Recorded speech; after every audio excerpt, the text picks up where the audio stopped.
Muito bem, meus amigos, vamos aqui então para o nosso Livro dos Espíritos. Nós estamos na parte segunda do Mundo Espírita, o Mundo dos Espíritos, capítulo 7 da Volta do Espírito, a Vida Corporal, o Prelúdio da Volta. E nós estamos aqui fazendo uma revisão, né? Nós vamos aqui depois iniciar a partir da questão 340. Nós estamos fazendo aqui uma ilustração com o livro Missionários da Luz, em que André Luiz faz uma descrição para nós, aqui do capítulo número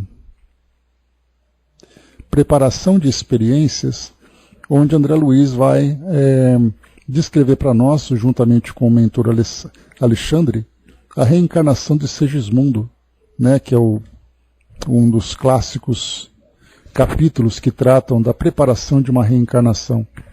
E nós estamos aqui então analisando não a reencarnação de Segismundo em si, mas a gente está analisando o ambiente onde essa preparação acontece, que é exatamente aquilo que diz respeito às questões que nós estamos abordando aqui no Livro dos Espíritos. Nós fizemos a leitura então, né, de toda a chegada de André Luiz, observando ali toda a estrutura, né, vendo ali aqueles organismos que ficavam, né, aqueles corpos que ficavam ali naquele projeto como mostruários, para que todos os visitantes e trabalhadores pudessem apreciar. E aí então, André Luiz tem contato aqui com alguns trabalhadores, né, Manassés em especial, que é um dos trabalhadores, né, e que fala sobre aquele termo que nós estudamos, né, dos espíritos completistas, que é exatamente aqui que nós tivemos contato pela primeira vez com essa expressão. E aí então André Luiz foi aqui orientado sobre o que é o retorno de um espírito completista ao mundo físico para uma missão que ele vai cumprir, e a reencarnação da grande massa, né, dos espíritos comuns. E nós vimos aqui duas situações bem interessantes. Os espíritos comuns, como todos nós, pensamos sempre, quando chegamos aqui ao mundo físico, e de que modo que a nossa vida vai trazer para nós ali os prazeres, né? As facilidades que nós desejamos. E é claro que nós vamos escolher aqueles organismos que vão nos proporcionar, né, todas as melhores sensações, os prazeres e tudo mais, e muitas vezes desviando completamente do foco, que é o nosso aprendizado aqui no nosso mundo. Então a gente, em vez de escolher aquele instrumento que possa nos ajudar no nosso propósito, nós muitas vezes escolhemos um que vai trazer para nós maiores dificuldades. E ao contrário, no caso desses espíritos completistas, eles escolhem exatamente um organismo que, embora eficiente para o seu propósito, em questões de saúde, de mobilidade, de atividade que ele tenha que realizar, mas ele escolhe uma aparência discreta. Aquela que não chama atenção para evitar que isso traga algum problema, né? Então ele coloca, por exemplo, aqui, né? Deixa eu ver aqui. Sabe de algum completista que teria regressado à crosta?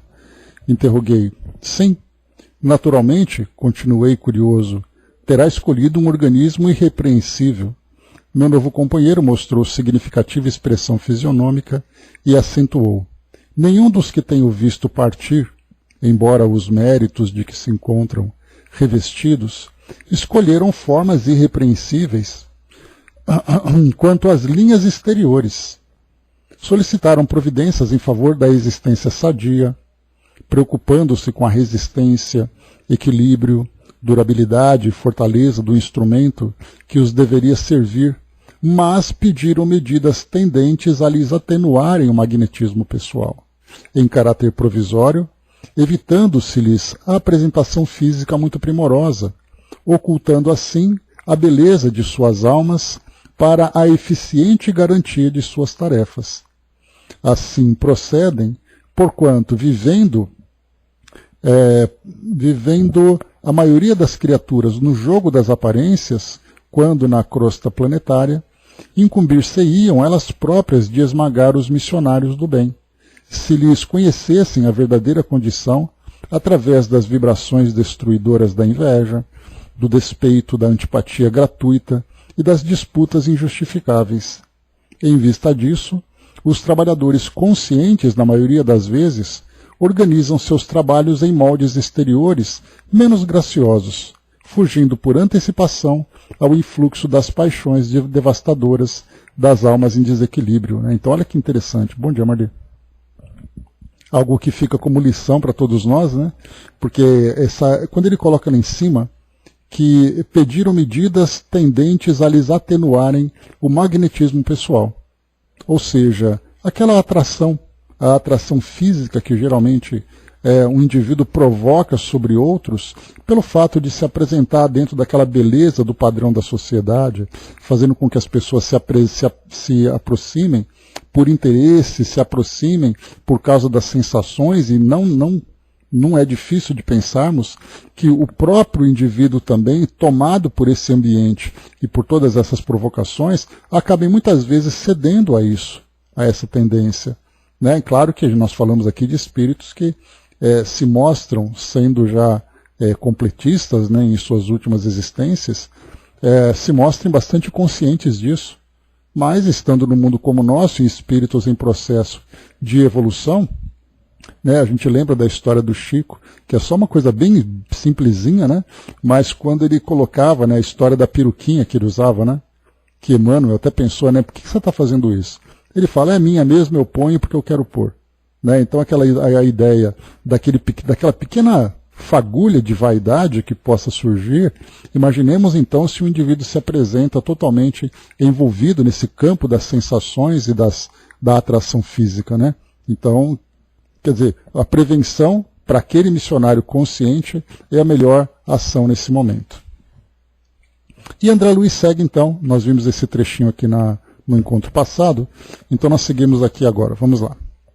Entendi a extensão do esclarecimento e meditava na grandeza dos princípios espirituais que regem a experiência humana, quando Manassés acrescentou após longa pausa.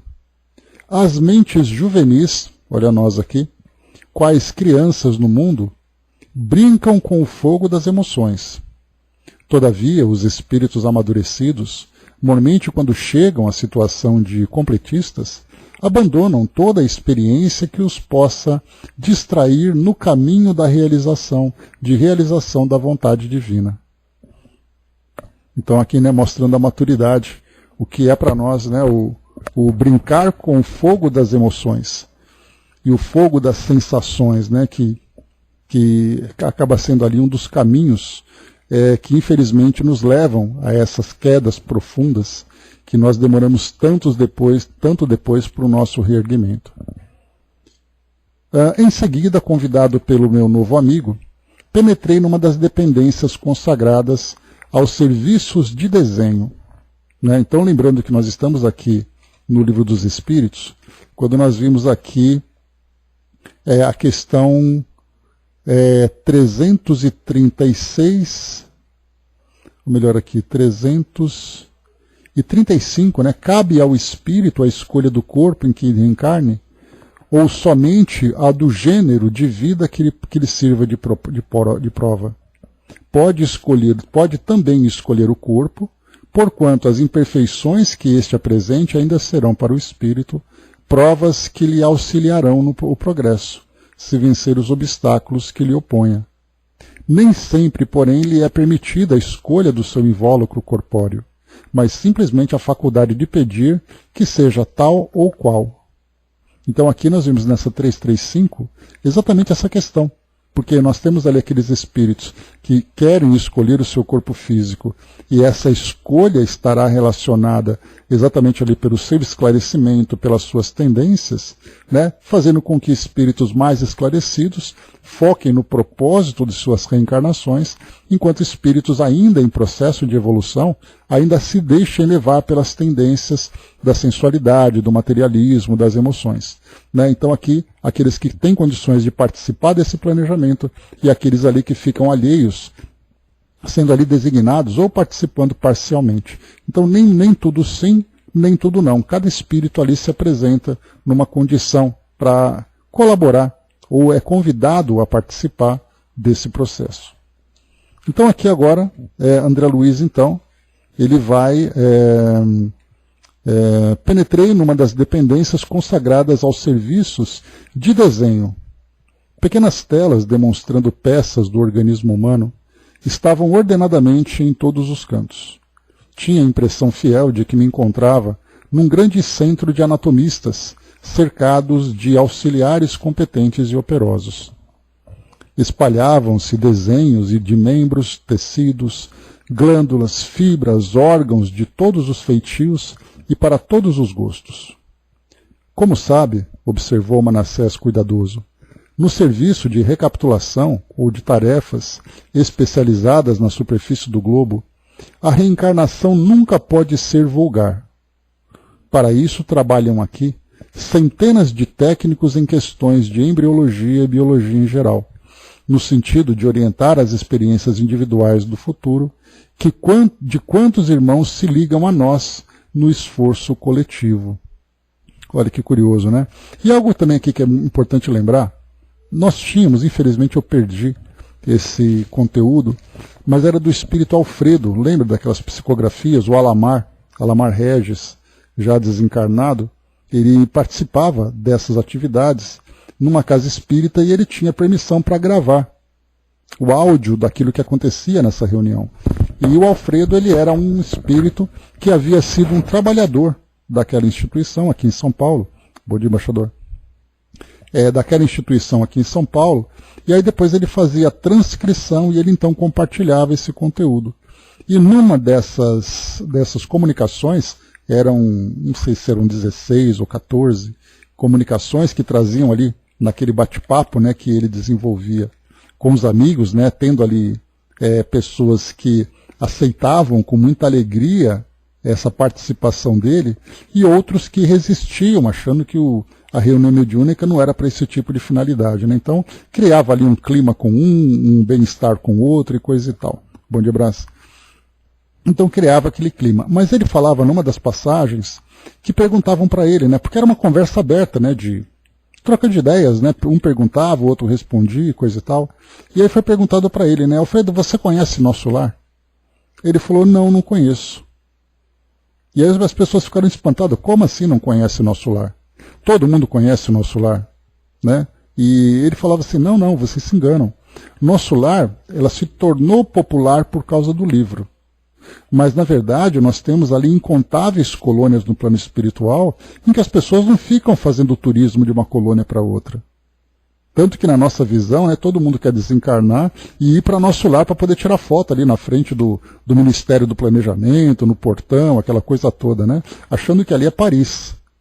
E na verdade não, ela é uma colônia comum, sendo que ela, estando vinculada nas proximidades do plano físico, aqui da crosta onde nós vivemos, ela é uma das mais comuns. E temos colônias ali que poderia se tornar ali aquelas que seriam realmente grandes esplendores no mundo espiritual. Então, assim como ele não conhecia Nosso Lar e acabou gerando essa expectativa ou essa surpresa ali para os participantes, na verdade, é como se ele vivesse em São Paulo e não conhecesse Recife. Como assim você não conhece Recife? Não conheço. Eu nunca tive oportunidade de ir para lá. Em Porto Alegre, também não conheço.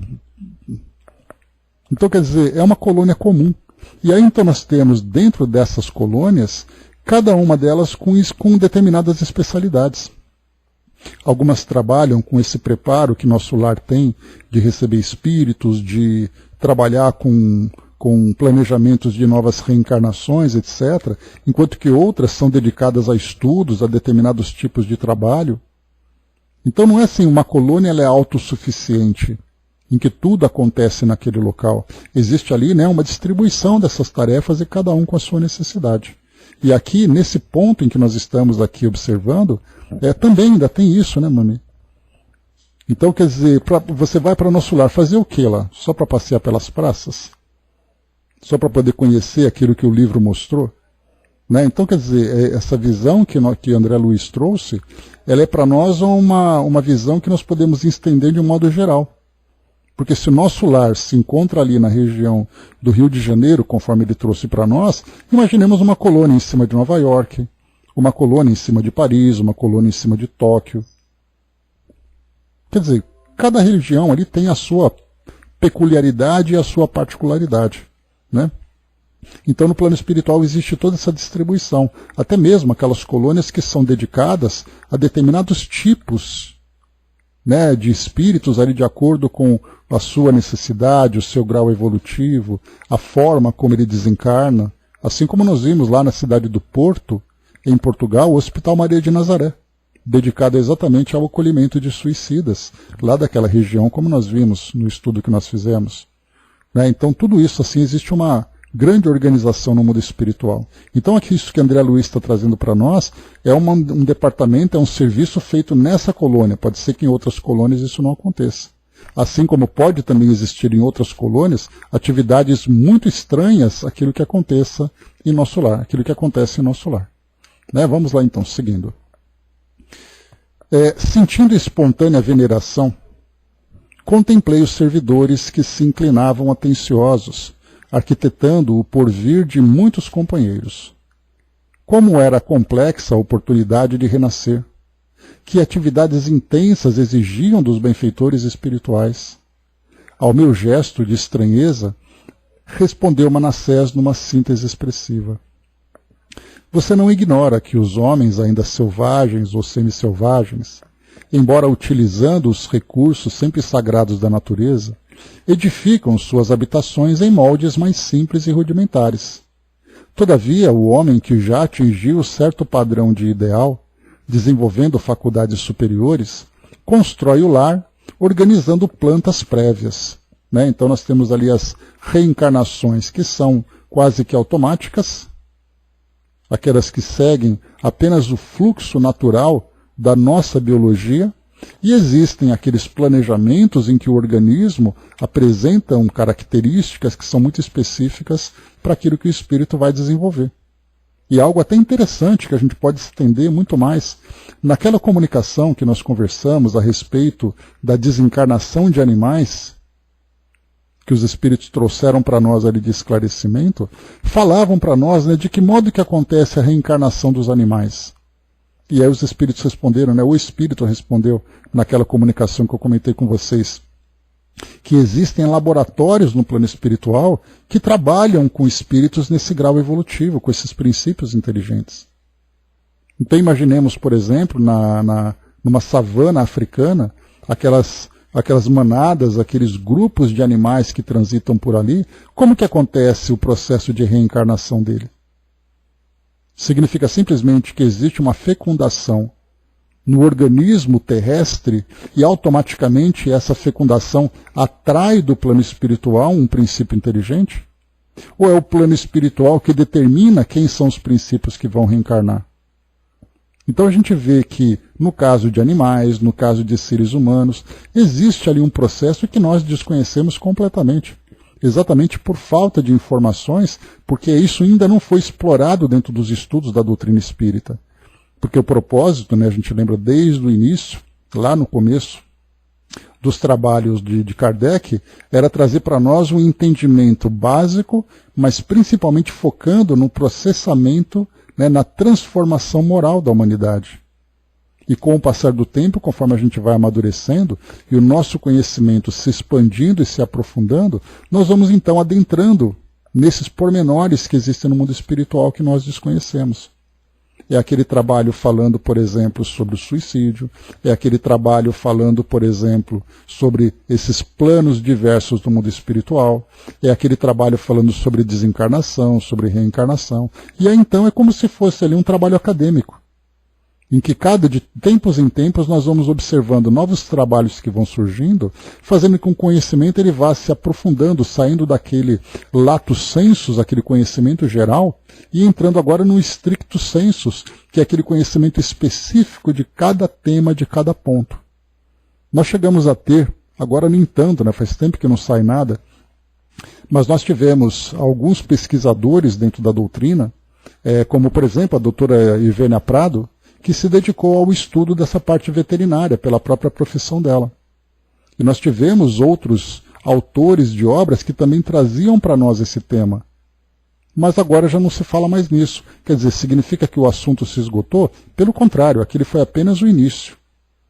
Então, quer dizer, aguardamos ansiosamente outros trabalhos a esse respeito.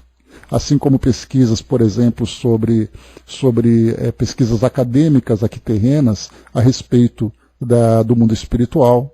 É aquele trabalho feito pelo NUPES, lá em Juiz de Fora, que faz pesquisa sobre experiências de quase morte, estudos de médiuns e tudo mais. Quer dizer, começou agora o conhecimento da doutrina. Quanto e quanto ainda nós temos para conhecer. É NUPES, né?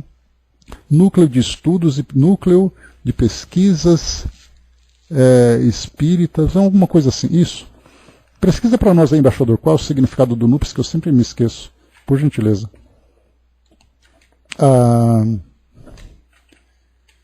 Deixa eu ver aqui, peraí. A Mami colocou, né, descobrimos que as plantas se manifestam em níveis inaudíveis para nós, né, mas sensíveis aos ouvidos dos cachorrinhos e dos morcegos, né, quer dizer, até toda a parte de botânica, que é uma parte que eu adoro, né, essa parte de botânica, ela vai também sendo ali observada e acompanhada pelos espíritos. Né? Então, quer dizer, tudo existe ali que acontece no mundo físico é observado do mundo espiritual. Somos nós que ignoramos tudo isso ainda. Mas com o passar do tempo o conhecimento virá. Né? E de acordo com o avanço do conhecimento humano, a nossa percepção vai se modificando espiritualmente, inclusive, porque esse é o propósito. Não é somente acumular conhecimento, né? Mas utilizar esse conhecimento para o nosso desenvolvimento. Está ali, ó, Núcleo de Pesquisas em Espiritualidade e Saúde. Isso aí, valeu. Então tá aí, ó, esse que é o trabalho do NUPES. E o Dr. Alexander Moreira Almeida, que é um dos coordenadores desse trabalho. Né? Valeu, obrigado. Então, quer dizer, nós percebemos assim o quanto de conhecimento ainda precisa ser alcançado. Né? Avançando, vamos lá. Então, o trabalho de desenho, o desenho que ele está falando aqui para nós, constrói o lar organizando plantas prévias. Né? Então, organismos aí simples e organismos mais elaborados. Né? E até mesmo isso, né, Braz, a parte de pesquisas, né, a respeito de projeciologia, de desdobramento e tudo mais, também é outro campo de pesquisa que está aí aberto para ser estudado. Né? Indicando o quadro interior, extremamente movimentado, acrescentou sorridente. Não estamos aqui senão cogitando, igualmente, de projetos para futuras habitações carnais. O corpo humano não deixa de ser a mais importante moradia para nós outros, quando compelidos à permanência na crosta. Não podemos esquecer que o próprio Divino Mestre classificava-o como templo do Senhor. Impressionado, seguia atenciosamente em trabalhos em curso. Dispunhamos-nos a seguir adiante, quando uma irmã, de porte muito respeitável, se aproximou saudando Manassés afetuosamente. Ela respondeu com gentileza e apresentou-ma. É a nossa irmã Anacleta. Cumprimentei-a, sentindo-lhe a simpatia pessoal. Trata-se de uma das nossas trabalhadoras mais corajosas, acentuou o funcionário do trabalho de informações. A senhora sorriu, algo contrafeita por se ver focalizada na opinião franca do companheiro. Todavia Manassés, com o otimismo que lhe era característico, prosseguiu. Imagine que voltará à esfera do globo em breves dias, em tarefa de profunda abnegação por 4 entidades que há mais de 40 anos se debatem em regiões abismais nas zonas inferiores. Não vejo nisso abnegação alguma, atalhou a senhora sorrindo. Cumprirei tão somente um dever. E, fixando-me a desassombrada e serena, asseverou: as mães que não completaram a obra de amor que o pai lhes confia, junto aos filhinhos amados, devem ser bastante fortes para recomeçarem os serviços imperfeitos. Esse é o meu caso. Não se deve mencionar sacrifício onde existe apenas obrigação. Interessava-me a história daquela irmã despretensiosa e simpática, e por isso mesmo animei-me a perguntar-lhe: regressará então dentro em breve? De qualquer maneira, sua resolução traduz devotamento e bondade. Não posso esquecer que também minha mãe voltou ao círculo da carne tangida por sublime dedicação. Notei que os olhos dela se encheram de lágrimas discretas, que não chegaram a cair, emocionada talvez com a minha observação sincera. Estendeu-me a destra gentilmente, e quando a ideia de que não desejava continuar em conversação relativa ao assunto, disse-me comovida, muito grata pelo conforto de suas palavras. Mais tarde, ao se lembrar de mim, ajude-me com seu pensamento amigo. Nesse ponto da palestra, Manassés indagou. Já recebeu todos os projetos? Interessante aqui, né, a sutileza com que ela encerra o assunto, que ela naturalmente não queria abordar, por se tratar de uma questão muito pessoal, né, e desviou ali o foco. Voltou para o foco principal, que era exatamente ali o projeto, né, do planejamento do seu corpo. Nesse ponto da ligeira palestra, Manassés indagou. Já recebeu todos os projetos? Sim, respondeu ela. Não somente os que se referem aos meus pobres filhos, mas também a planta relativa à minha própria forma futura. Está satisfeita? Muitíssimo, redarguiu a dama. Na lei do Pai, a justiça está cheia de misericórdia e continuo na condição de grande devedora. Em seguida, despediu-se calma e afável. Manassés compreendeu minha curiosidade e explicou. Anacleta é um exemplo vivo de ternura e devotamento, mas voltará às lutas do corpo a fim de operar determinadas retificações no coração materno. Pela imprevidência dela, no outro tempo, os 4 filhos que o Senhor lhe confiara caíram desastradamente. A pobrezinha albergava certas noções de carinho que não se compadecem com a realidade. Seu esposo era homem probo e trabalhador, e apesar de abastado, nunca se esqueceu dos deveres que lhe prendiam às atividades de homem de bem ao campo da sociedade em geral. Caracterizava-se por uma energia sempre construtiva, mas a esposa, embora devotadíssima, contrariava-lhe a influência do lar, viciando o afeto de mãe com excessos de meiguice desarrazoada. E, como consequência indireta, 4 almas não encontraram recursos para a jornada de redenção. Então vejam, né? Ela acabava aqui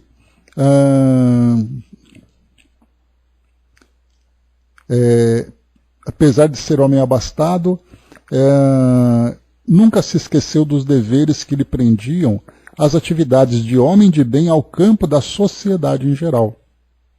Então, no caso dela, contrariava-lhe a influência do lar, viciando o afeto de mãe com excessos de meiguice. Né? Então aqui foi nisso que ela falhou, porque eram espíritos que reencarnaram na condição de filhos, que deveriam ter ali uma observação mais próxima, ter ali uma correção um pouco mais, embora amorosa, talvez ali um pouco mais dura, para que pudessem fazer com que esses espíritos chegassem ali, né, ao objetivo. Mas todo o amor que ela devotou foi fazendo exatamente com que isso, digamos, afrouxasse a forma como ela conduzia esses espíritos, fazendo com que então as tendências deles se manifestassem. 3 rapazes e uma jovem, cuja preparação intelectual exigira os mais árduos sacrifícios, caíram muito cedo em desregramentos de natureza física e moral, a pretexto de atenderem a obrigações sociais, ou seja, amigos, baladas, aquela coisa toda, vamos com a galera tal, acabaram ali se deixando levar, né, por todos esses prazeres, né? E tão degradantes foram esses desregramentos que perderam muito cedo o templo do corpo, entrando em regiões baixas, em tristes condições. Ou seja, né, acabaram desencarnando na juventude em virtude dos excessos dessa vida social que eles levavam.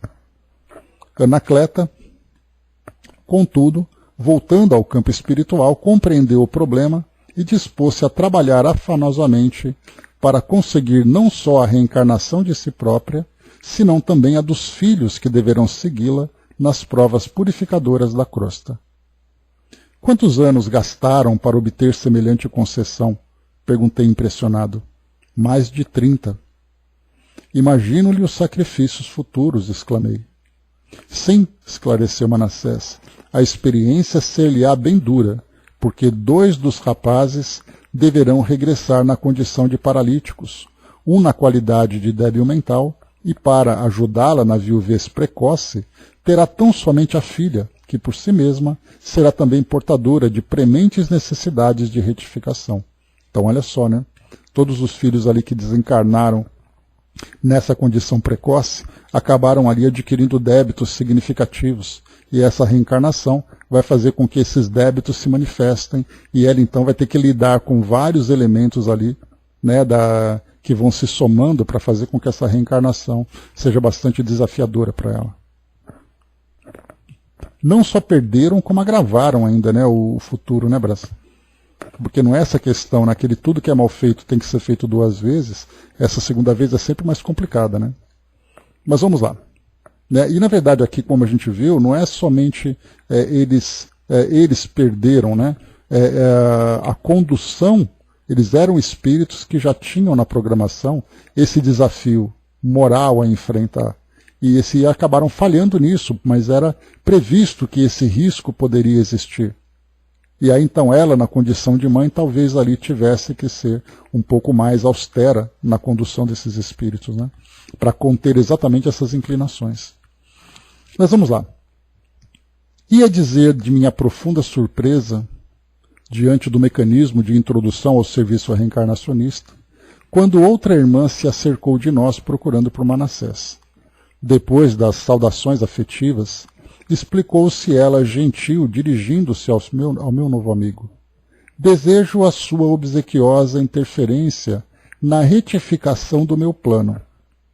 Então, quer dizer, já tem aqui alguém colocando ali, né, um pequeno protesto, né, querendo ali uma ajuda. E abrindo o pequeno mapa, onde se via desenhado com extrema perfeição o organismo de mulher, acentuou. Veja bem o meu projeto para o sistema endocrínico. Sei que os amigos me favoreceram, planejando-o com muita harmonia, nas melhores disposições. Entretanto, desejaria modificações. Em que sentido? Indagou, interpelado e surpreso.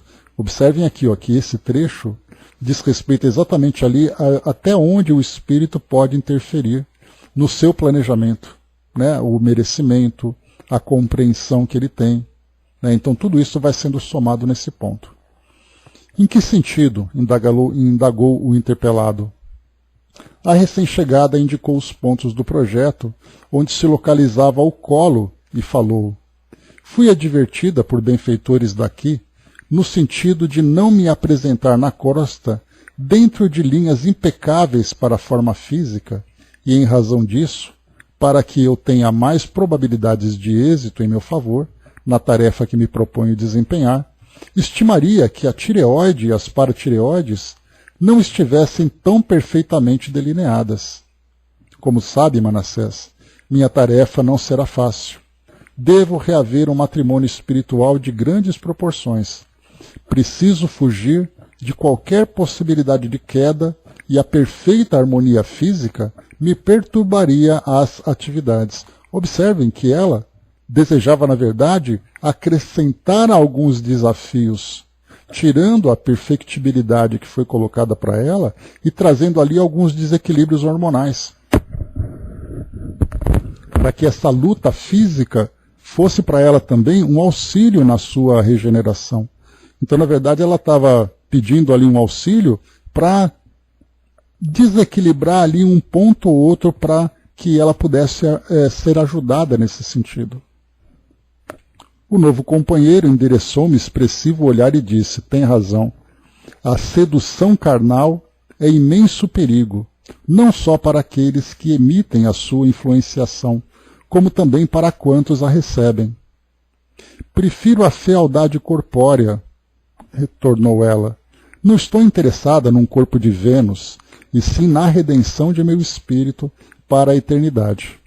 Manassés prometeu interpor os seus bons ofícios, e tão logo se despediu da nova interlocutora, passou a mostrar-me as mais interessantes figurações de órgãos do corpo humano. No caso dessa irmã, por exemplo, aqui, Ela pediu então que houvesse esse desequilíbrio hormonal na tireoide, paratireoide. Então ela poderia, por exemplo, ter uma magreza excessiva, ter ali, se ela tivesse, por exemplo, um hipertireoidismo ou uma hipotireoidismo, né? Um hipotireoidismo quer dizer obesidade, magreza excessiva, para tirar aquelas características da beleza física que para ela seria ali um problema, né? Seria um prejuízo. Vamos lá.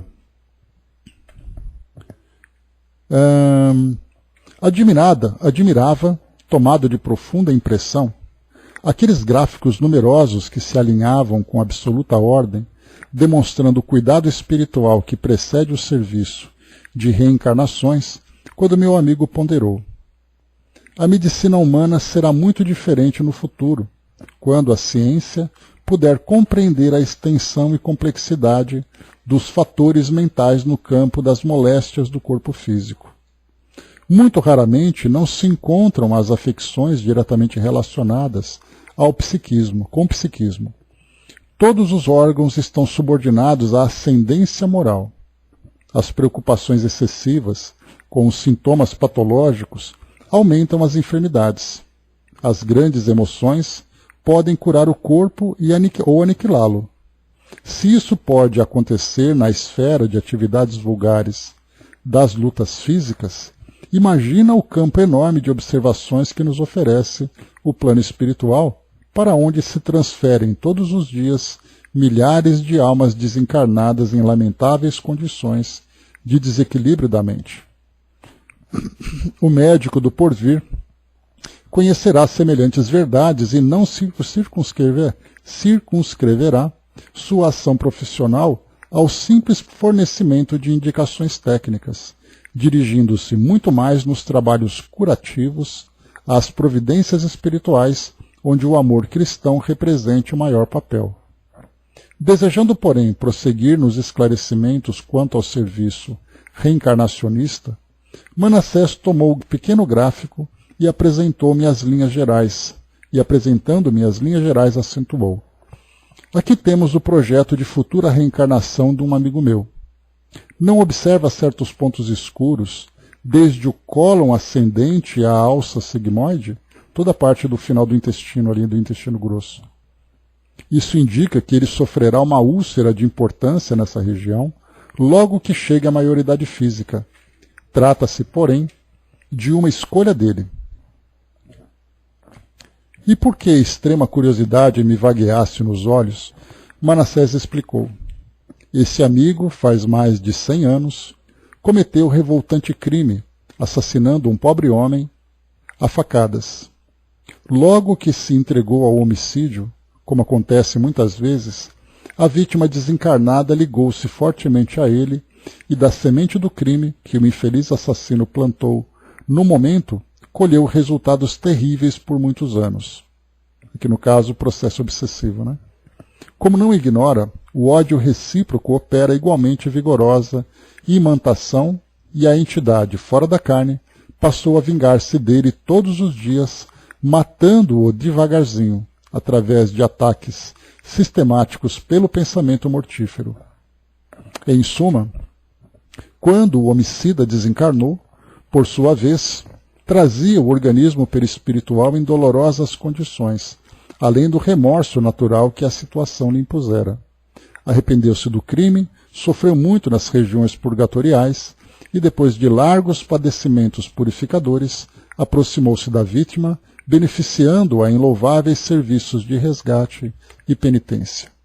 Cresceu moralmente, tornou-se amigo de muitos benfeitores, conquistou a simpatia de vários agrupamentos de nosso plano e obteve preciosas intercessões. Entretanto, a dívida permanece. O amor, contudo, transformou o caráter do trabalho de pagamento. O nosso amigo, ao voltar à crosta, não precisará desencarnar em espetáculo sangrento, mas onde estiver durante os tempos de cura completa, na carne que ele outrora menosprezou, carregará a própria ferida, conquistando dia a dia a necessária renovação. Experimentará desgostos em virtude do sofrimento físico pertinaz. Lutará incessantemente desde a eclosão da úlcera até o dia do resgate final no aparelho fisiológico. Entretanto, se souber manter-se fiel aos compromissos novos, terá atingido mais tarde a plena libertação. Enquanto fixava no projeto minha melhor atenção, Manassés continuava. Segundo observamos, a justiça se cumpre sempre, mas logo que se disponha o espírito à precisa transformação no Senhor, atenua-se o rigorismo do processo redentor. O próprio Pedro nos lembrou, há muitos séculos, que o amor cobre a multidão de pecados. Aqui uma referência ao Novo Testamento, né? Examinei impressionado a planta educativa e, por que não encontrasse palavras bastante claras para pintar minha admiração, silenciei comovidamente. Compreendendo meu estado d'alma, o companheiro continuou. São inúmeros os projetos de corpos futuros em nossos setores de serviço. Depreende-se da maioria deles que todos os enfermos na carne são almas em trabalho de ingente conquista em si próprias. Ninguém trai a vontade de Deus nos processos evolutivos sem graves tarefas de reparação. E todos os que tentam enganar a natureza, quadro legítimo das leis divinas, acabam por enganar a si mesmos. A vida é uma sintonia perfeita. Quando procuramos desafiná-la no círculo das notas que devemos emitir para sua máxima glorificação, somos compelidos a estacionar em pesado serviço de reposição da harmonia quebrada. E durante alguns dias ali permaneci, na instituição benemérita, compreendendo que a existência humana não é um ato acidental, e que no plano da ordem divina, a justiça exerce o seu ministério todos os dias, obedecendo ao alto desígnio da que manda ministrar os dons da vida a cada um por suas obras. Então aqui, o trecho que a gente queria ver então desse capítulo, o próximo capítulo aqui seria a reencarnação. Aí o trabalho então vai aqui todo o processo de reencarnação e depois aqui começa a tratar especificamente de Segismundo, que nós então já vimos quando estudamos essa obra. Então, meus amigos, essa parte aqui que eu queria trazer para vocês é sobre então essa preparação do corpo físico, de que modo que o espírito escolhe, em que condições, quais são os efeitos desse organismo sobre o seu desenvolvimento, enfim. Aqui na questão 340, então, para a gente poder avançar aqui no nosso estudo do Livro dos Espíritos, Kardec então pergunta: é solene para o espírito um instante da sua encarnação? Pratica ele esse ato considerando-o grande e importante? Então, quer dizer, o espírito que se despede no plano espiritual para chegar aqui ao plano físico é um momento solene, é um momento importante para ele? Aqui nós vamos, claro, juntando tudo, porque por isso que eu falo mais uma vez, quando na época, ou até mesmo na atualidade, alguém tem contato pela primeira vez com a doutrina, lendo uma questão como essa, a resposta dos espíritos, por serem, nesse caso, bastante objetivas, porque esse era o propósito, acaba tirando a profundidade dessas reflexões. Mas nós que hoje temos essa possibilidade de termos tantos livros como André Luiz, Filomeno de Miranda, que falam sobre essa dinâmica no mundo espiritual, sobre a ação do mundo espiritual aqui no mundo físico e tudo mais, nós temos a oportunidade de fazermos a leitura de uma questão simples como essa, simples na sua elaboração, e já começa a vir aquela avalanche de imagens que nós já tivemos oportunidade de acessar quando do estudo dessas obras. Então, no caso aqui, quando ele fala assim, esse momento é muito solene para o espírito, nós vamos encontrar desde aqueles espíritos que estão reencarnando numa condição bastante problemática, que não existe ali nenhuma grande despedida, ele simplesmente é incorporado para dar sequência na sua evolução, como nós temos esses espíritos que estão bem estabelecidos no plano espiritual, grandes trabalhadores, completistas, como lembrou aqui o Manassés, espíritos que realizaram grandes atividades e têm como propósito novas grandes atividades, certamente ali existe uma grande mobilização em favor desse espírito para que ele possa, então, nessa despedida, receber aí as melhores vibrações, os melhores sentimentos. Então aqui para nós a resposta dos espíritos é: procede como o viajante que embarca para uma travessia perigosa e que não sabe se encontrará ou não a morte nas ondas que se decide afrontar. Né? Então aqui o Espírito trouxe para nós uma resposta muito simples, que a despedida é como um viajante que vai se aventurar. Né? Quer dizer, a gente sabe que isso é muito mais complexo. E em virtude disso, Kardec trouxe um pequeno complemento a essa questão que diz assim: o viajante que embarca sabe a que perigo se lança, mas não sabe se naufragará. O mesmo se dá com o espírito. Conhece o gênero das provas a que se submete, mas não sabe se sucumbirá. Assim como para o espírito a morte do corpo é uma espécie de renascimento, a reencarnação é uma espécie de morte, ou antes, de exílio, de clausura. Ele deixa o mundo dos espíritos pelo mundo corporal, como um homem que deixa este mundo por aquele. Sabe que reencarnará, como o homem sabe que morrerá. Mas, como este, em relação à morte, o espírito só num instante supremo, quando chegou ao momento predestinado, tem consciência de que vai reencarnar. Então, qual homem em agonia, dele se apodera a perturbação, que se prolonga até a nova existência, até que a nova existência se ache positivamente encetada. A aproximação do momento de reencarnação sente uma espécie de agonia.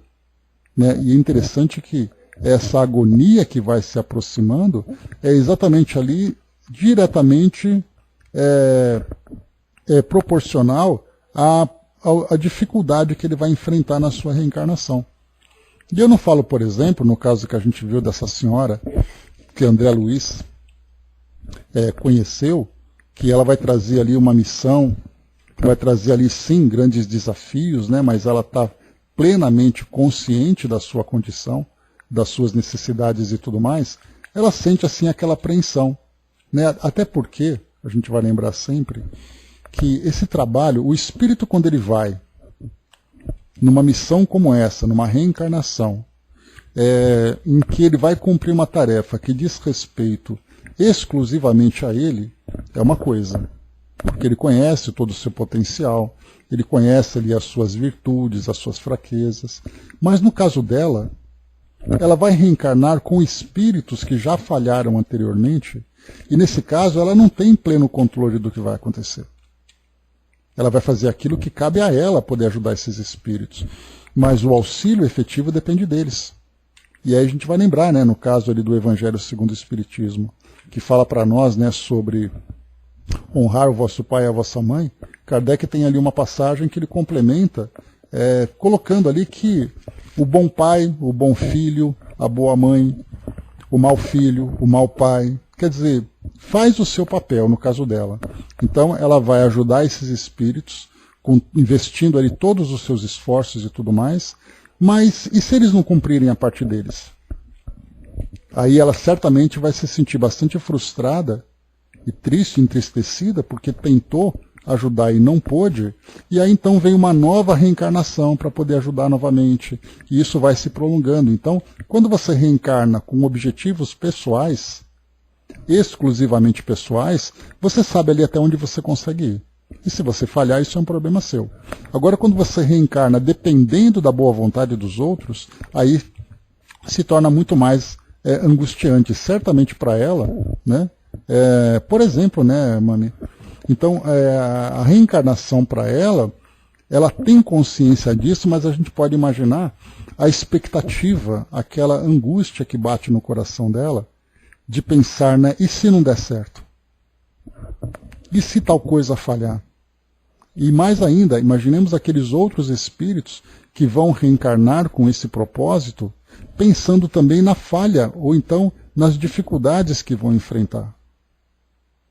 Então vamos lá, ó. Eu estou aqui com o Miramês, que vai trazer para nós, né? Que coisa boa, né? Então aqui Miramês, nos comentários dele a respeito desse tema, ele disse assim, o título é Momento Decisivo. Então vamos acompanhar aqui o que ele traz de esclarecimentos sobre essa questão para a gente poder encerrar aqui o nosso estudo de hoje. Nos momentos decisivos em que se aproxima a reencarnação, o espírito se perturba e é tomado de emoções diferentes das que sente em horas de alegria. Soa para ele a entrada na vida física, aconchegando-se mais à intimidade de sua futura mãe. Os laços se confundem com o sistema emotivo da mãezinha em preparo para gerar um corpo na oficina de Deus e no seu mundo íntimo. Lágrimas e alegrias se manifestam nas linhas mais puras do amor. Para nós do mundo espiritual, a morte é quando se reencarna, e a alma entra na vida quando desencarna. Contudo, o estado da alma que entra nesses processos é o que vai decidir onde ela vai entrar, se no céu ou se no inferno.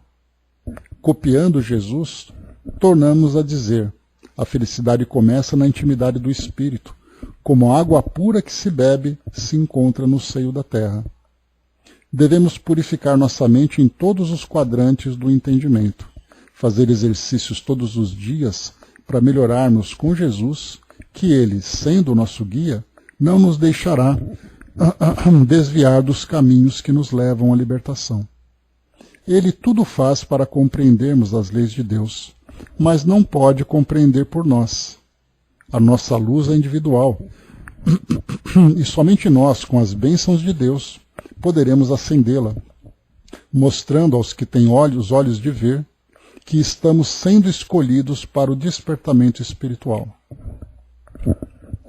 Somos um conjunto como o rebanho de Jesus Cristo, todos juntos com os mesmos ideais. Não obstante, cada criatura tem um destino a seguir e forças a liberar. É preciso despertar a criatividade em favor do bem de todos, ajudando no ponto em que fomos chamados a unir todas as nações e todos os homens para que eles compreendam o amor e amem, compreendam a caridade pura e a pratiquem, compreendam o perdão e perdoem. Lembremos-nos, porém, que somente poderemos ajudar onde estivermos, pelo exemplo da nossa vida. O exemplo se irradia em todos os rumos, atingindo todas as criaturas de maneiras a cooperar na transformação dos mundos internos de todas elas. Se desejamos transformar-nos por fora, mudemos por dentro. O espírito que entra pela porta estreita, como já dissemos, da reencarnação, é como que um viajante, no dizer de O Livro dos Espíritos, que decide viajar sem saber ao certo se vencerá os obstáculos do caminho. Se podemos dizer, é uma aventura necessária à evolução. É nesse sentido que as escolas espirituais trabalham para encorajar todos os espíritos que descem à Terra nas linhas das vidas sucessivas, a fim de não voltarem no meio do caminho, complicando assim as outras voltas que se devem suceder. Aqui Miramês ele foi até otimista, porque ele fala que esse é o papel de todas as escolas espirituais, ou seja, de todas as reencarnações. Porém, infelizmente, a maioria das religiões, infelizmente, a maioria das religiões não tem noção desse processo. Acabam simplesmente vivendo hoje como se hoje fosse a única oportunidade e não preparam o espírito para o futuro que ele vai enfrentar. Mas vai chegar o dia em que todas elas terão essa noção. Podemos começar o trabalho de preparo para novas reencarnações na caridade, no entendimento e mesmo no amor. A doutrina espírita nos vem esclarecer todos os pontos frágeis que temos. O lema do Espiritismo é educai-vos e instruir-vos. Dessa forma, não cairemos em novas tentações. O espírito, conforme o seu entendimento na hora do nascimento, ou melhor, no momento das ligações dos primeiros laços ao corpo que se deve formar, sente que está morrendo, perdendo a consciência, para depois recuperá-la gradativamente com o crescimento do corpo, mas não na totalidade dos poderes do espírito. Apenas pequena percentagem de consciência no sentido de que os esforços, como prisioneiro na carne, possam criar um compromisso dos nossos deveres ante as promessas aceitas. Mas a bondade de Deus é tamanha que em todos esses lances temos amigos espirituais que nos acompanham como pais, de onde vertem todo carinho e amor a nos mostrar os caminhos de luz. E tudo isso depende de nossas decisões de acertar com Jesus no coração. Então, aqui, finalizando o nosso trabalho, Miramês, então, traz para nós essa ilustração. E aqui depois eu vou deixar para vocês, lá no nosso grupo, o capítulo número 47 de Nosso Lar, lá no finalzinho, A Volta de Laura. Né? Então, aqui a dona Laura, André Luiz diz assim no primeiro parágrafo: não só minha mãe se preparava para regressar aos círculos terrenos, também a senhora Laura se encontrava em vésperas do grande cometimento. Avisado por alguns companheiros, aderi à demonstração de simpatia e apreço que diversos funcionários, particularmente do auxílio e da regeneração, iam prestar à nobre matrona por motivo de sua volta às experiências humanas. Realizou-se a homenagem afetuosa na noite em que o Departamento de Contas lhe entregou a notificação do tempo global de serviços na colônia. Não é possível traduzir em letras comuns a significação espiritual da festa íntima. Povoava-se a encantadora residência de melodias e luzes. As flores pareciam mais belas. Numerosas famílias foram saudar a companheira prestes a regressar. Os visitantes, na maioria, cumprimentavam-na carinhosos, ausentando-se sem maiores delongas. No entanto, os amigos mais íntimos lá permaneceram até alta noite. Tive assim ocasião de ouvir observações curiosas e sábias. Então, aqui, esse momento, né, de despedida e de preparação para ela que reencarnaria. Brás colocou, né, dizem que o reencarnante se acopla antes com o perispírito da mãe que o vai receber. Não sei se procede. Tem essa aproximação, né, Brás? O próprio Segismundo, né, que André Luiz descreve para nós, fala sobre isso. Ele vai falando assim que existe uma aproximação de tamanha intimidade, né, que entre mãe e filho, que existe, né, essa conexão entre esses dois perispíritos, para fazer até mesmo, né, que o corpo físico também vá ali criando essa afinidade entre eles, né? Então realmente acontece. E daí que, quando existe ali aquela perturbação na relação entre mãe e filho, isso causa um grande abalo nos dois, né? E o Dr. Ricardo de Bernardi, lá no livro Gestação Sublime Intercâmbio, ele comenta sobre isso, que muitas vezes até pode acontecer nos casos mais graves, lembrando que isso não é uma visão geral, é apenas ali pontual, que abortos espontâneos podem acontecer em virtude dessa rejeição que existe mentalmente da mãe ou do filho. E aí então é tão perturbadora essa onda de choques que é produzida que o espírito não consegue resistir. Então existe realmente essa conexão. Primeiro, há essa ligação entre o filho e a mãe, e depois, biologicamente, essa relação vai se estreitando. É assim que André Luiz descreve para nós, aqui no Missionários da Luz, nesse mesmo capítulo que nós lemos. Né? Ou melhor, no capítulo seguinte que nós lemos. Mas é isso, meus amigos. Encerrando por aqui o nosso estudo de hoje. No próximo encontro, então, nós vamos aqui para a questão número 441, sobre os medos que o espírito tem e os sentimentos que ele nutre diante dessa